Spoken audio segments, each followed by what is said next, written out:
witness of the church. So today I'll be highlighting two of the ways that Morgan points out in his book that anti intellectualism has hindered the church.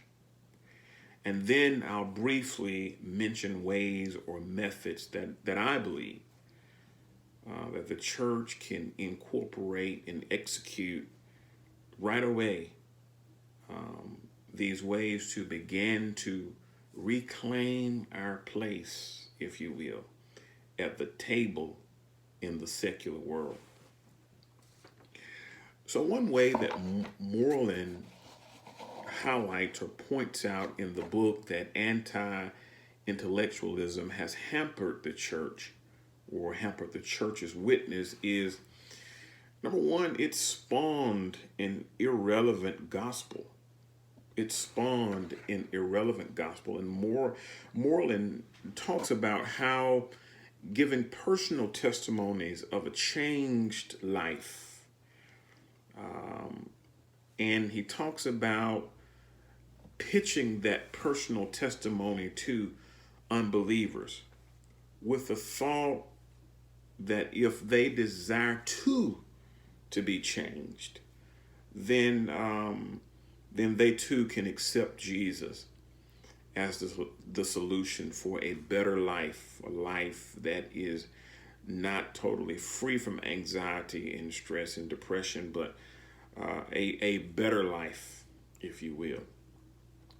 And there is nothing wrong with this approach. In fact, the approach is not inappropriate. However, the approach is inadequate. It's not inappropriate, but it's inadequate, and it is incomplete. It is inadequate and incomplete in that it only considers the feelings, Moreland points out, of a person. And there are some who are not really in touch with their feelings, particularly men. So this sort of leaves them an out, if you will, because it only considers the feelings. And if they don't want to receive Christ because there is an inadequacy or a vacancy in the area of feelings, if their feelings are okay, or if they are not in touch with their feelings, then it is no thank you, ma'am, no thank you, sir, but I am okay. We find that Paul was reasoning. He reasoned concerning the gospel.